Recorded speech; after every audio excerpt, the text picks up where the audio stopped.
Om Swastiastu. Selamat malam, Bapak Ibu dosen pengampu. Perkenalkan, nama saya Putu Ayu Sintia Devi dari kelas A2 NIM akhir 94. Pada kesempatan kali ini, saya akan mempresentasikan resume dari materi topik 1 hingga 6 untuk memenuhi penugasan UTS. Langsung saja, yang pertama ada resume topik 1. Pada awal perkuliahan ini, Bapak Romawan Salain menyatakan bahwa arsitektur adalah suatu transformasi gagasan program desain yang diimplementasikan menjadi wujud fungsional, kokoh, estetik, dan nyaman. Indonesia sendiri memiliki sekitar 300 kelompok etnik dengan 1.340 suku. Yang pertama, ada Homo erectus, lalu diikuti dengan Homo sapiens gelombang 1 atau disebut dengan Melanesia. Selanjutnya Homo sapiens Melayu atau Austronesia. Lalu yang terakhir ada Sino-Tibetan, Dravidian, dan etnis Semitik. Indonesia sendiri merupakan ras Mongoloid, tepatnya Malayan Mongoloid. Nah, gambar di samping adalah ilustrasi di mana arsitektur Nusantara memiliki kemiripan dengan bentuk arsitektur di dunia atau negara lain.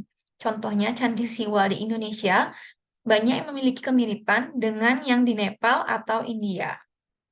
Selanjutnya, Bapak Romawan Salain menjelaskan bahwa cakupan materi arsitektur Nusantara itu lumayan luas sehingga beliau mengkategorikan menjadi 3 bagian, yaitu arsitektur rumah tradisional, lalu arsitektur ibadah, serta arsitektur kolonial. Adapun ciri-ciri arsitektur Nusantara yaitu memiliki titisan yang lebar, terbangun sebagai sebagian besar dari kayu, memiliki kolong atau yang kita sebut dengan panggung, hubungan atau sambungan dengan ikatan tali, pasak, dan paku kayu atau bambu, menggunakan sendi umpak, mudah dibongkar dan dipasang kembali. Selanjutnya ada topik 2. Di sini mulai masuk dengan pembahasan arsitektur Bali. Pada arsitektur Bali ini terdapat beberapa jenis yang dapat dibedakan dari segi tinjauannya. Yang pertama ada geografi, norma, waktu, dan style. Selanjutnya, terdapat 2 tipe rumah tradisional Bali yang digambar kiri atas merupakan berdasarkan Sange Mandala, lalu yang di kanan bawah merupakan tipe pegunungan. Lalu, arsitektur Bali memiliki banyak makna atau filosofi. Salah satunya adalah jika tidur di bawah atap jerami, maka dipercaya sudah membersihkan seluruh jiwa dan raga. Selanjutnya ada arsitektur Jawa. Dari gambar di samping bisa dilihat di Jawa terdapat banyak sekali candi.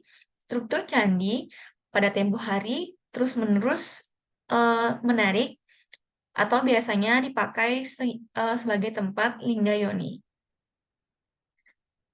Lalu ada 3 tipe rumah Jawa, yaitu rumah tradisi Jawa, Joglo, dan Pendopo.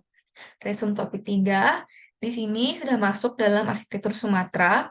Arsitektur tradisional Sumatera itu memiliki banyak jenis rumah, yaitu salah satunya adalah rumah gadang, memiliki atap yang melengkung dengan ujung-ujungnya yang tinggi dan meruncing. Atap ini menyerupai tanduk kerbau, menggambarkan asal-usul etnis Minangkabau.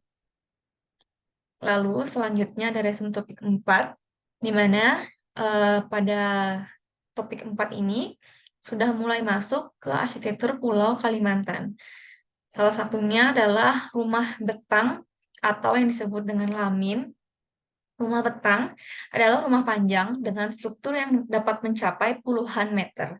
Lantai rumah betang biasanya terbuat dari kayu dan ruang utama seringkali memiliki tiang-tiang yang mendukung struktur bangunan. Lalu ada rumah yang lain juga seperti Umamba Tanggu dan Wairebo.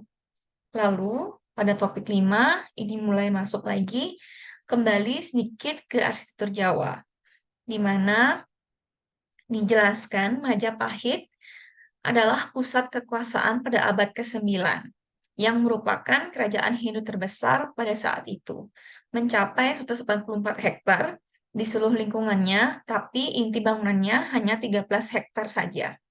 Terdapat juga Masjid Menara Kudus yang merupakan gabungan antara budaya Bali dan Jawa, dan istana basa Pagaruyang dengan atap bergelombang dan penggunaan kayu yang unik. Selanjutnya ada resum topik 6, di mana di sini juga melanjutkan arsitektur dari Pulau Jawa, yaitu yang pertama ada rumah tradisi suku Baduy yang ada di Jawa Barat. Selanjutnya ada macam dan ciri rumah tradisi Betawi. Yang pertama ada rumah kebaya, rumah gudang, rumah panggung, dan rumah joglo. Berikut adalah gambar dari rumah kebaya. Ciri-ciri rumah tradisional Betawi, salah satunya adalah teras rumah Betawi biasanya memiliki halaman yang cukup besar. Atap rumah Betawi memiliki bentuk-bentuk yang menyerupai lipatan kebaya yang merupakan kain tradisional khas Betawi.